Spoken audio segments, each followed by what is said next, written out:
파동과 정보통신, 빛과 물질의 이중성을 공부하도록 하겠습니다.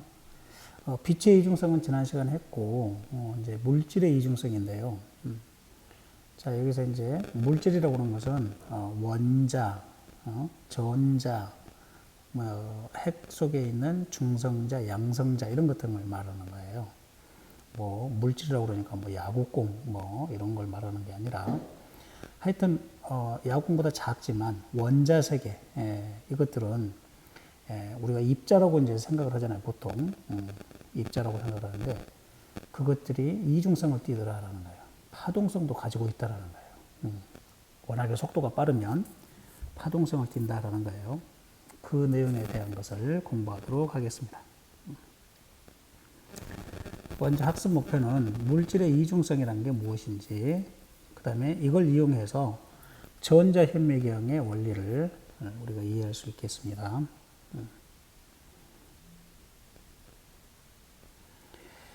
자, 이제 우리는 물질파라고 하는 걸 배우고요. 그 다음에 물질의 이중성이라고 하는 걸 공부를 하고, 이제 불확정성 원리, 현대적 원자 모형, 이것은 물리 2에서입니다. 물리학 2에서. 그래서 이제 우리가 물질파를 배우고, 그 물질파라고 하는 것이 전자, 특히 전자가 회절하더라. 그러면은 회절이라고 하는 것은 파동에서 있을 수 있는 일이거든요. 파동. 자, 그래서 전자가 회절하는 거 보니까 파동의 성질을 가지고 있네. 이걸 이용해서 이제 전자를 가지고 전자를 빛의 속도로 가깝게 쏘아서 가속시킨다 그래요. 그래서 전자현미경으로 이제 물질을 우리가 볼 수 있습니다. 그러면 어디까지 볼 수 있냐? 원자 세계를 볼 수가 있다는 거예요. 전자현미경을 가지고 아주 작은 집신벌레랄지 미생물을 연구를 하기도 하고, 그 다음에 DNA, RNA 이런 것도 볼 수가 있어요. 자, 그 다음에 이제 이걸 이용해서 사람의 정자, 난자는 굉장히 커요. 정자에 비해서. 그런데 정자는 엄청 작거든요. 그걸 볼 수가 있습니다. 그랬더니 올챙이처럼 생겼더라라는 거예요. 자, 하여튼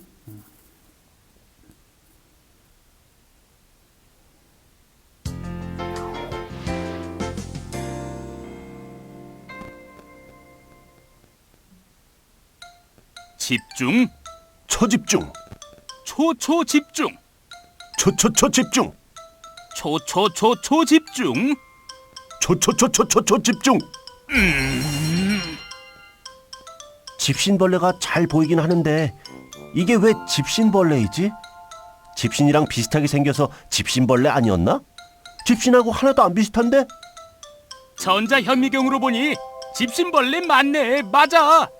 딱 집신처럼 생겼어.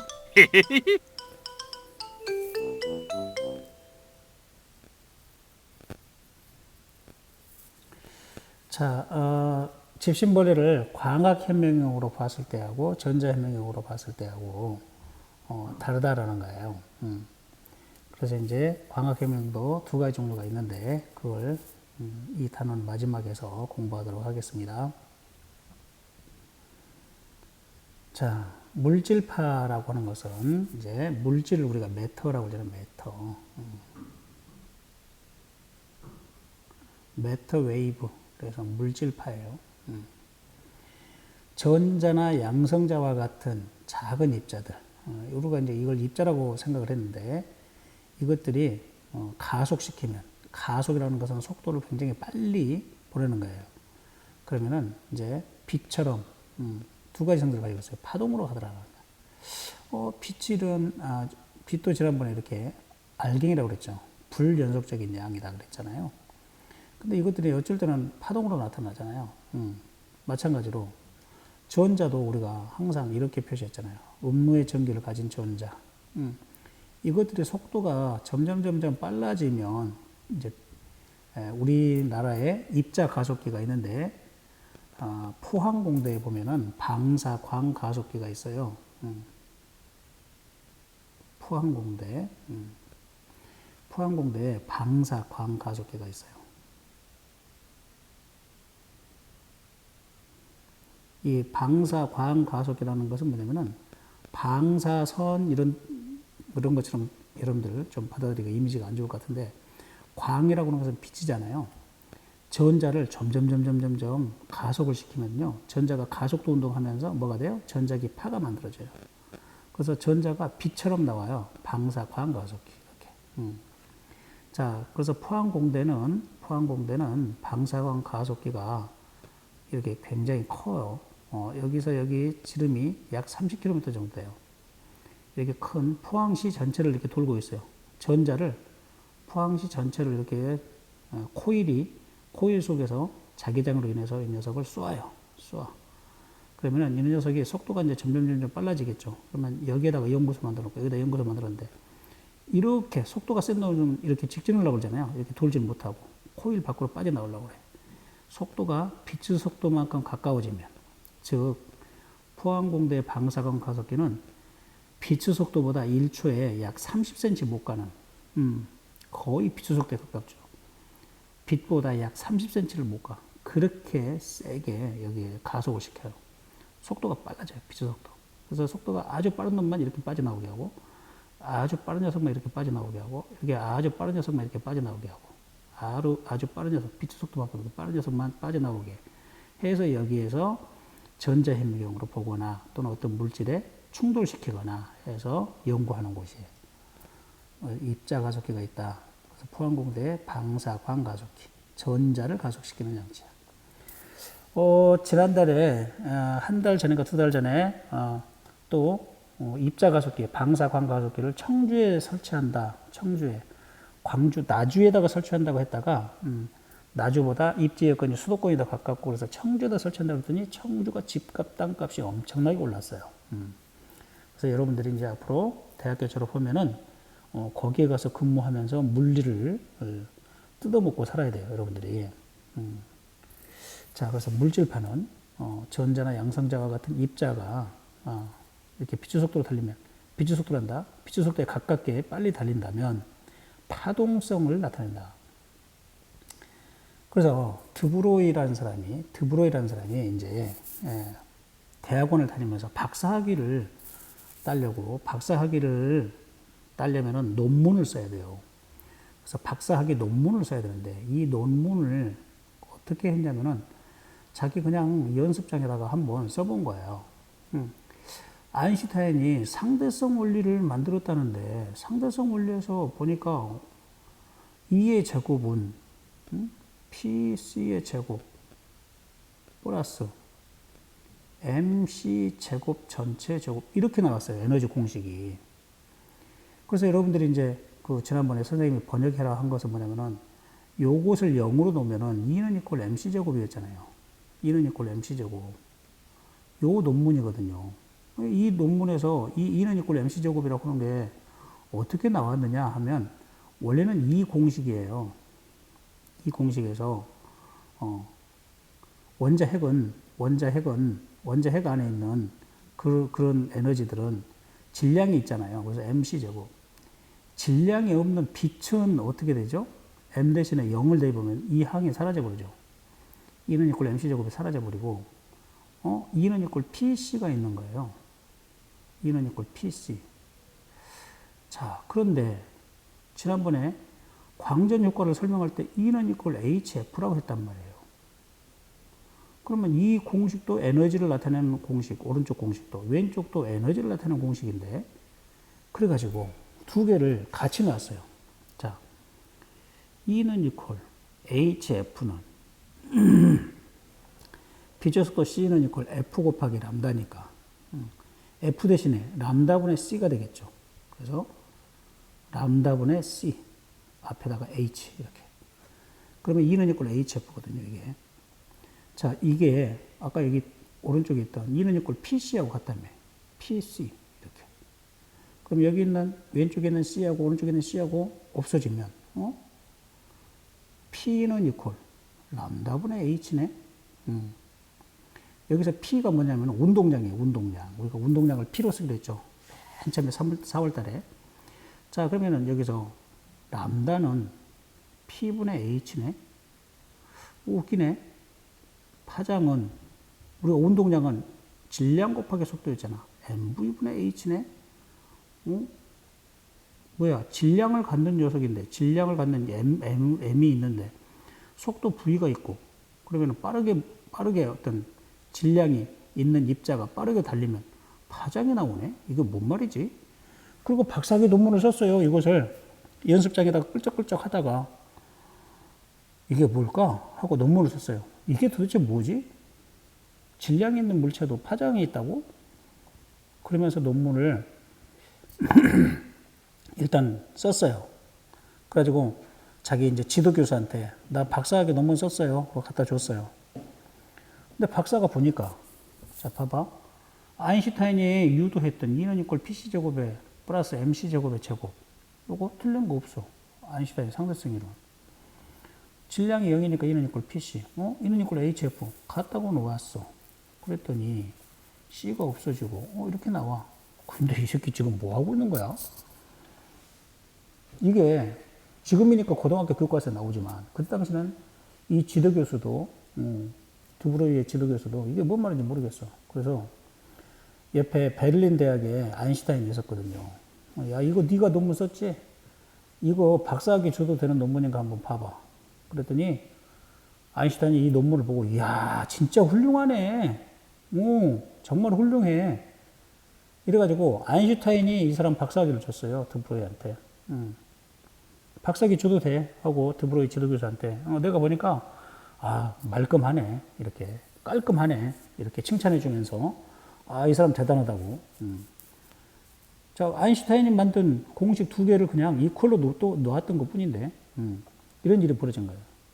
자, 이때 람다를 물질파의 파장이라고 지금 부르고 있어요. 그러면 이제 우리가 이 H라고 하는 플랑크 상수 있잖아요. 이 플랑크 상수가 뭐 하는지 몰랐다잖아요. 그때 당시에 만든 사람도 플랑크도 몰랐죠.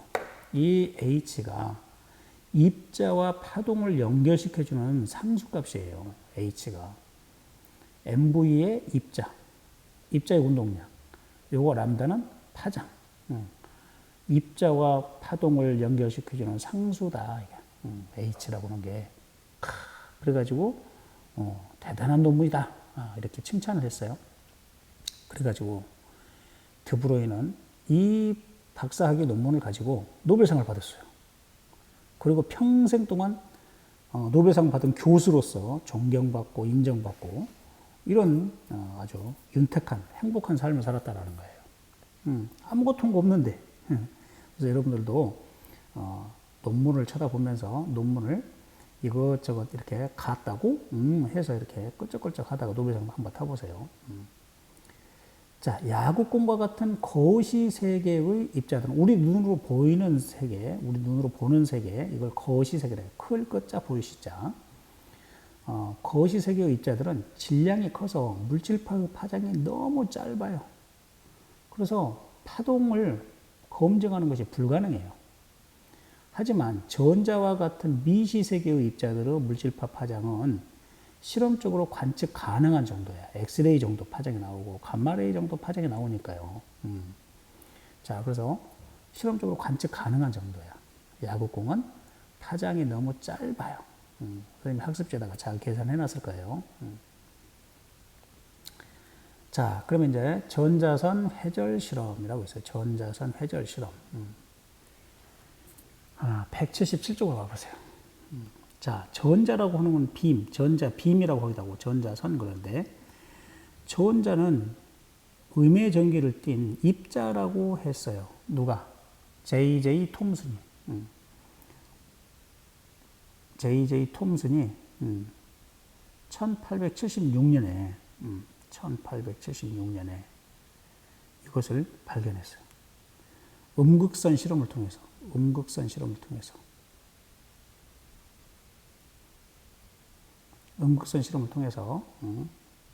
그런데 거기 보면은 여러분들 과학 이야기 있어요. 177쪽에 과학 이야기. 자, 거기서는 G.P. 톰슨이라고 있어요. G.P. 톰슨. G.P. 톰슨. 자, 이 사람은 1937년에 노벨상을 받았어요. 왜, 요 J.P. 톰슨은 누구냐면, J.J. 톰슨의 둘째 아들이야. 음극선 실험을 통해서 노벨상을 전자를 입자로 발견했거든요. 전자를 음극선에서 나온다, 입자다 이렇게. 그런데 그때 노벨상을 받으러 갔을 때 1903년인가 4년도에 노벨상을 받으러 갔는데 그때 이 J.P. 톰슨이 5살 먹어가지고 유치원도 안 다니는 꼬마예요. 자, 그래가지고 이 친구를 데리고 5살 먹은 둘째 아들을 데리고 노벨상을 받으러 갔었거든요. 그랬는데 이 5살짜리 J.P. 톰슨이 이제 커가지고 우리 아버지는 이것을 입자라고 했는데 이것을 빠른 속도로 가속시켰더니 전자가 이렇게 파장을 가지고 파동성을 입증을 했어요. 회절무늬를 사진을 찍어서 파장이 얼마 이렇게 딱 계산한 거예요. 질량 곱하기 속도분의 h 값, 파장이 얼마. 그래가지고 드브로이가 애언했던 물질도 속도가 빠르면 파장을 갖는다. 이런 것을. 자, 그래서 이제 입자가 어떻게 회절을 하는 파동을 가질 수 있대, 파동성을 가질 수 있지? 이렇게 다 드브로이를 이상한 놈으로 생각했는데 드브로이가 틀렸든지 아인슈타인이 틀렸든지 둘 중에 하나는 틀렸고 둘 다 틀렸고 이렇게 생각을 했었는데 이걸 입증해 버렸어요. 그래서 금속 결정에 쪼여지면 고체에다가 쪼여줬더니 회절무늬가 나오더라. 그래가지고 부자간에 아버지와 아들이 노벨상을 받은 그것도 똑같은 주제인 전자를 가지고 그래서 우리 물리학계에서는 부자가 받은 아버지와 아들이 받은 최초의 집안 노벨상이 2개. 자, 아주 우리나라는 전 국민이 좀 5천만이 하나도 못 받는데 이 집안은 아버지와 아들이 받아버렸어요. 전자로 인해서. 자, 하여튼 간에 그래서 거기 교과서에 누구야? 톰슨이 G.P. 톰슨 아들 톰슨이 만든 회절 사진이 나와 있어요. X선과 거의 똑같이. X선은 전자기파니까 파장이 있겠죠. 근데 전자는 입자이니까 파장이 없어야 되는데 회절이 똑같이 나와요. 회절 사진이 나오죠. 자, 그래서 톰슨은 알루미늄과 금박은 뭐야? 금, AU. 금박에 금을 얇게 펴가지고 X선을 쪼였어요. 그랬더니 회절 무늬가 동일하게 나오더라. 그래서 전자선의 파장이 드브로이의 공식을 이용한 값과 같음을 실험을 통해서 입증했어요. 그래서 드브로이도 노벨상을 받고 톰슨도 받았어요. 입증을 했으니까. 톰슨만 받았냐? 데이빗은 거머라고 하는 사람도 받았어요. 여기 나오네요. 그래서 전자를 여기가 금속 박이야. 여기에 알루미늄 박. 박이라는 것은 얇은 이런 뜻이야. 얇은 막 이런 뜻이야. 그러니까 여러분들 그 껌종이 있죠. 껌종이. 그게 알루미늄 종이, 알루미늄 박막이야. 껌종이 보면은 하얀색이죠. 은박색이죠.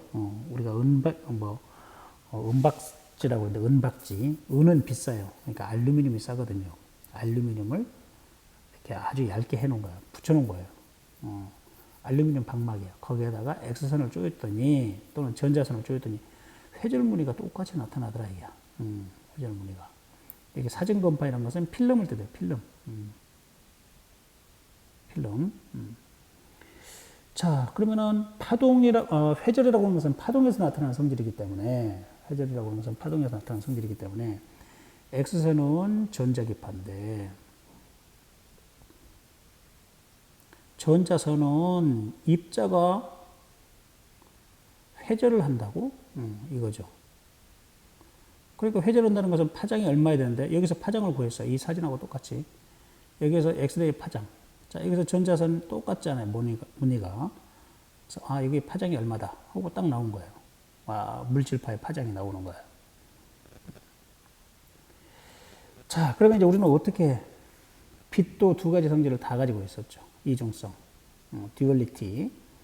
자, 전자나 양성자와 같은 입자들도 파동과 입자의 2가지 성질을 모두 가지며 이것을 물질의 이중성이라고 한다.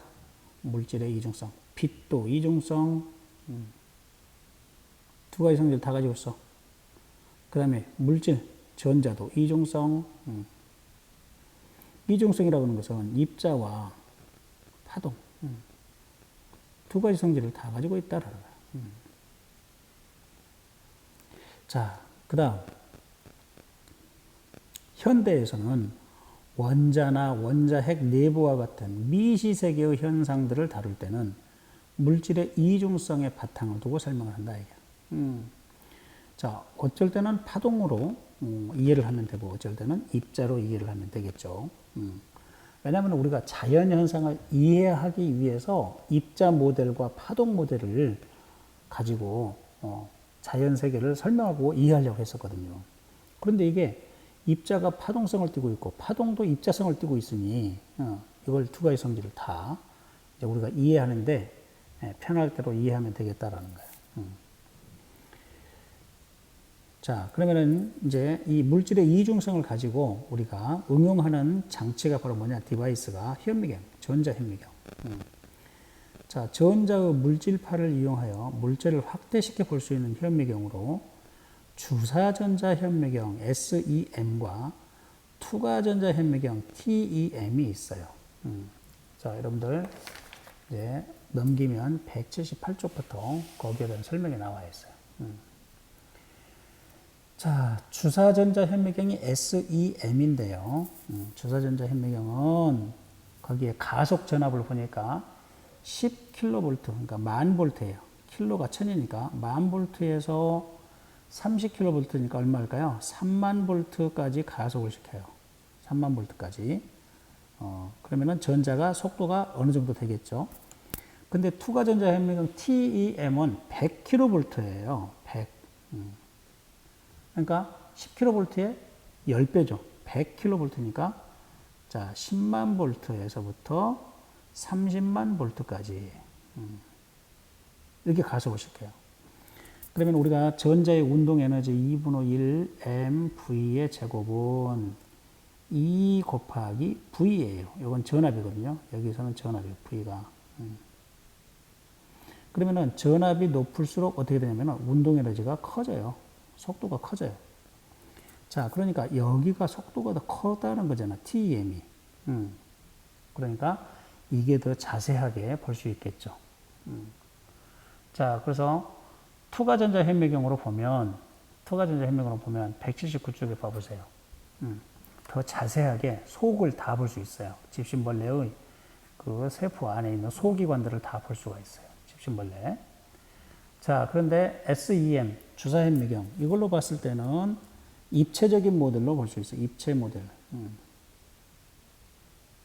입체적 사진을 얻을 수가 있어요. 3D로 볼 수 있다는 거죠. 3D. 그런데 이것은 평면은 2D만 볼 수가 있어요. 2D, TEM은. 대신 운동 에너지가 크기 때문에 어떻게 돼요? 속도가 크기 때문에 전압이 높고 속도가 크기 때문에 어떻게 돼요? 파장이 짧아요. 그러니까 더 자세하게, 세밀하게 볼 수가 있어요.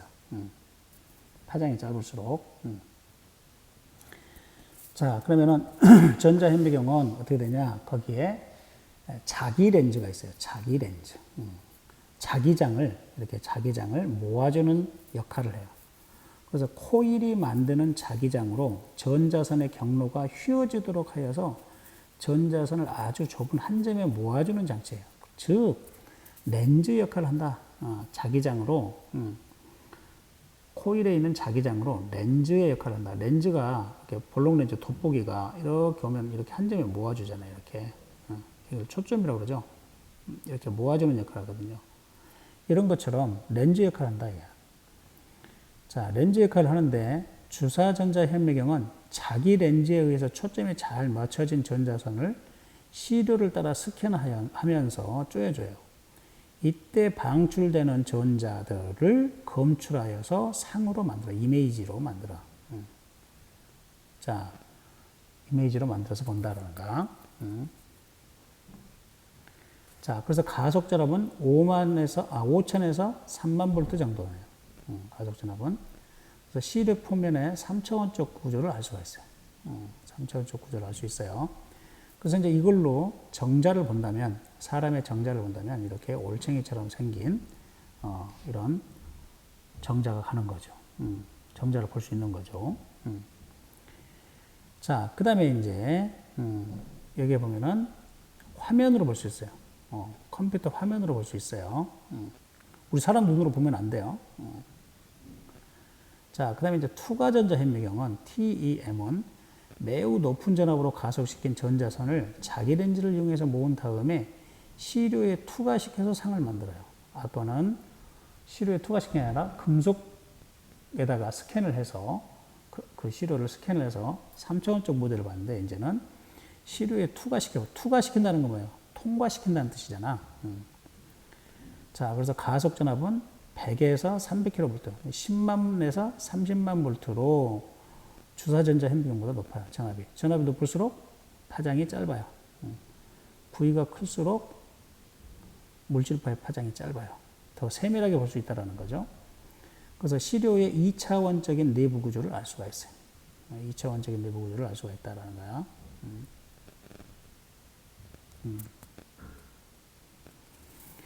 자, 그래서 집신벌레를 놓고 보면은 안에, 이 세포 안에 소기관까지 다 볼 수가 있어요.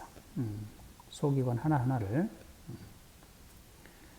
자, 그 다음에 이제 분해능이라고 하는 말이 나오는데, 분해능이란 현미경이나 망원경에서 가까이 있는 물체를 구별하는 능력, 분해하는 능력, 그래서 분해능이라고 그래요.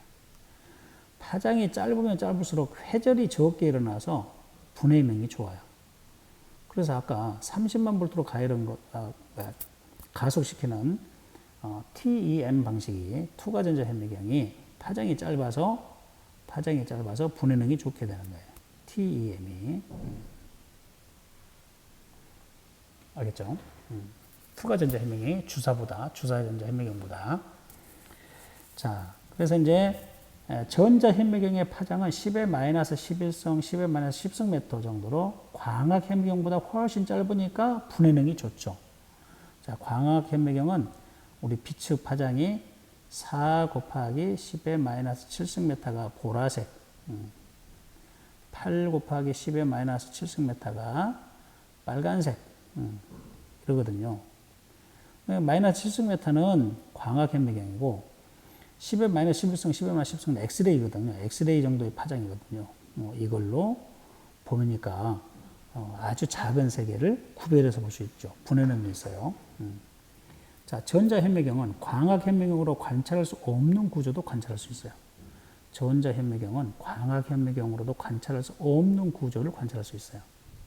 즉,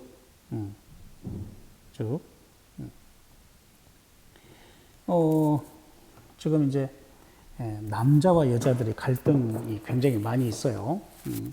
여러분들도 이제 앞으로 또 결혼하고 그러면은 아이를 낳으면은 여자는 내가 아이 낳았으니까 내 성을 따라야 돼 이럴 거고, 남자는 무슨 말이야 전통적으로 남자의 성을 따르는 게 맞아 이럴 거고. 가지고 지금 이제 법은 어떻게 바꾸려고 그러냐면은 둘이 상의해서 성을 만들어라 이렇게 하는가 봐요. 지금 서울대 여성학인가 여성인류학 교수가 그것을 엊그저께 보니까 인터넷에서 보니까 이렇게 주장을 했어요. 상의를 해서 아이의 성을 해야 된다. 법을 그렇게 만들어야 된다. 이렇게. 근데 거기에 댓글이 아주 미치게 만드는 댓글이 있었어요. 그래 봐야 남자가 싫어서 남자 성을 안 따른다고 하자. 그래 봐야 그 아이의 외할아버지 성이다 이게. 자, 지금 엄마의 성은 그 아이의 엄마의 성은 외할아버지 성이잖아요. 남자의 성인데 그거 뭐라고 그렇게 복잡하게 해? 어차피 남자의 성 따른 건데 할아버지 성하고 외할아버지 성하고 합해서 뭐 할 건데 이런 식으로 나와요. 자, 선생님이 갑자기 성 이야기를 하니까 또 물리선생님이 왜 갑자기 저런 이야기 할까 그러는데요. 봐보세요. 우리가 감을 보면은 감이 이렇게 감씨가 있어요. 감을 먹다 보면 감씨가 있는데 감씨를 횡으로 쫙 칼로 쪼개면 이렇게 숟가락 모양이 이렇게 나와요. 우리가 이제 이것을 배라고 그러죠. 배라고 그러는데 이게 바로 뭐냐면 장차 이것들이 커가지고 이렇게 나무 모양을 이렇게 나무 모양인데 이게 축소돼 갖고 이렇게 감시 속에 있다 얘기야. 그러면 씨앗 속에 이렇게 작은 것이 있구나. 이게 배라고 이것을 배젖이라고 부르죠. 이 배젖은 영양분이다 이게. 배젖은 배가 발화할 수 있도록 이렇게 큰 나무가 될 수 있도록 영양분, 싹 틀 때까지 영양분을 공급한다. 이렇게 이제 생각을 했던 거예요. 뭐 성물에서 아마 그럴 거예요. 그래서 이제 나무 모양을 축소시킨 것이다라는 거야. 그러면은 옛날 사람들의 사고 방식은 전자현미경이 나오기 전이에요. 근데 과학이 우리 일상을 들어오기 전에 우리 사람들의 의식 속에는 어떻게 생겼냐면은 남자의 정자 속에는 이렇게 사람의 모양을 한 작은 것이 여기에서처럼 배처럼 씨앗 속에 있는 것처럼 정자 속에 이렇게 작은 게 들어가 있을 것이다라고 생각을 했던 거예요. 이렇게 올챙이 속에 사람의 작은 모양이. 그리고 여자의 난자는 이렇게 크기 때문에 이 난자 속으로 정자가 들어가면 이것이 영양분을 빨아먹고 이렇게 커가지고 나오는 것이다. 그렇기 때문에 어차피 이 정자 속에 있는 이 씨가 들어가서 크게 발화돼 갖고 나오니까 아빠의 성을 따르는 것이었어요. 그래서 동양이나 서양이나 다 아빠의 성을 따르는 거예요. 힘들어 낳는 것은 엄마가 낳았지만, 그래가지고 이것이 수천 년 동안 이어져 와 버렸어요. 그런데 인류학적으로 보면 어디 쪽에는 모계 사회도 있기는 있어요. 하여튼 그런 것은 극히 찾기가 드물고요. 대부분은 동양서양 막론하고 문명 사회를 지금까지 이끌고 있는 우리 인류가 보면 이런 식으로 생각을 해왔던 거예요. 그런데 1968년에 처음으로 전자 가속기가 생겨가지고 전자현미경이 만들어져서 보았더니 이게 사람의 모양이 작게 들어갔을 것이다라고 했더니 TEM 주사현미경으로 봤더니 어떻게 되냐면은 거기에 미토콘드리아가 있고요. 여기 미토콘드리아가 있고요. 뭐 이렇게 염색체가 있는 거예요. 염색체가 있는 거예요. 핵 속에 있는 염색체하고 똑같아. 정자 속에 이것만 있는 거예요. 그래서 지금 이제 생물에 그런 게 나오는 거예요. 염색체가 어떻고, 염색세가 어떻고, DNA가 어떻고 이런 거 다 물리학이 발달하면서 그 안에 내부 구조를 볼 수 있는 거거든요. 여하튼 그래요. 그래서 지금 이제 뭐 이제 여성학 쪽에서는 그걸 가지고 이제 우리도 성을 여자의 성을 따라야 된다. 막 그러는데 이게 이미 시간이 너무 오래돼 가지고 이미 바꾸기에는 늦었어요. 지금 봤을 때. 그래서 지금 여자고 남자고 아이의 성을 합의해서 만든다 해봐야 그 아이의 성은 외할아버지 성을 따를 것이냐 할아버지 성을 따를 것이냐 이 두 가지밖에 안 돼요. 선택이. 그리고 이제 또 공평하게 하자 해가지고 아빠가 최씨고 엄마가 이씨니까 최이 뭐 이렇게 이름을 지었어요. 그 다음에 또 여성 이제 또 뭐 엄마 아빠 성을 똑같이 해야 된다 하는 사람이 있다고 해봐요. 박씨하고 김씨가 있다고 그래봐. 박김 이거 이렇게 이 집안끼리 결혼을 했어. 그러면은 어떻게 될까요? 박김 최이가 되든지 최이 박김이 되든지 네 글자가 되겠죠. 자, 그래서 여기가 최초의 2의 1성. 그 다음 여기는 2의 2성. 성이 4개가 돼요. 성 글자가. 그 다음에 이런 집안끼리 또 결혼했어. 똑같은 집안끼리 서로 사돈을 맺을 거 아니야. 결혼을 하고. 그러면 이게 뭐가 돼? 2의 4성이 되나? 또 2의 4성과 2의 4성 이렇게 또 할 거 아니야. 이렇게 해서 10대가 내려가면 300년이야. 300년. 한 세대를 30년으로 보니까 300년 동안 내려가면 어떻게 되느냐? 2의 10승이 되는 거예요. 10대가 내려가면. 그러면 성이 1024글자가 돼요. 1024글자. 그러면은 수능 시험 보러 가고 성만 안 틀리게 쓰는데 1024자를 쓰려면 원고지 몇 장이야? 5장이야. 5장이 넘어.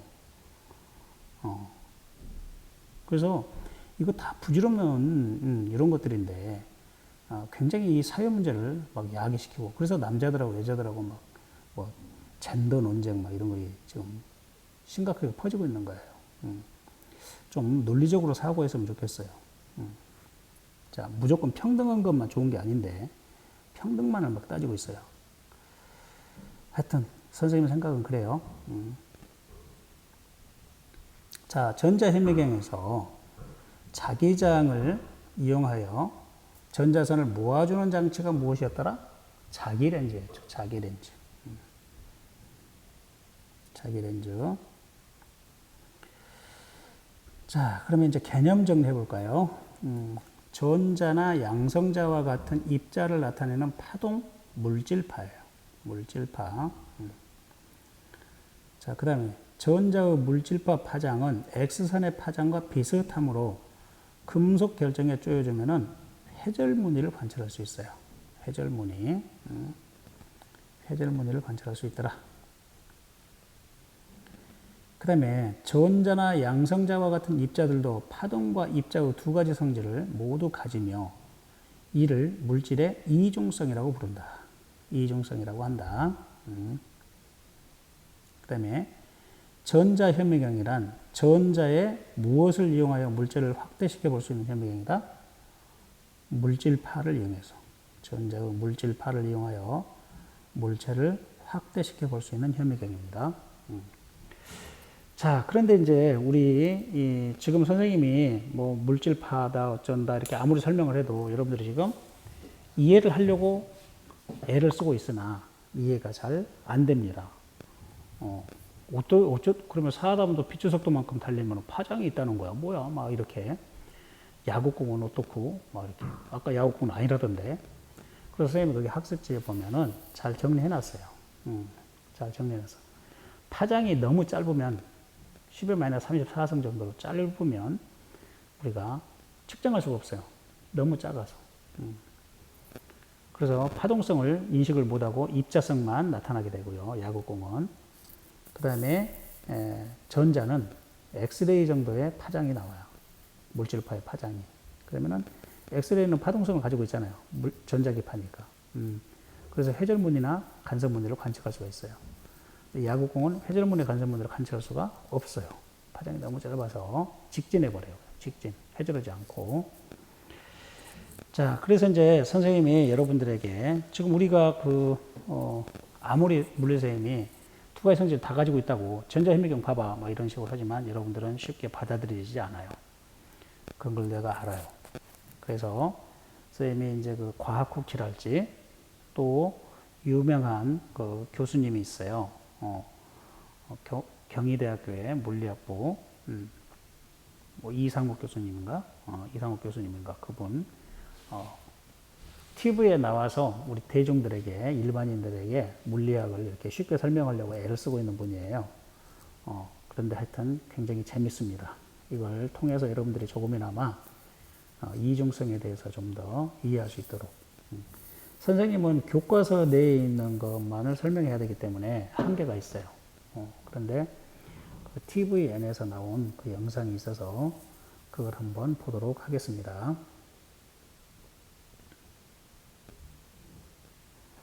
여러분들 교과서 181쪽에 마지막으로 소통으로 발전하는 과학, 빛의 이중성에 대해서 나와 있을 거예요. 네, 거기서 물질의 이중성까지 있고요. 거기서 제5차 솔베이 회의에 참석한 과학자들 1927년 이거 나와 있어요. 그 사진에 대한 설명을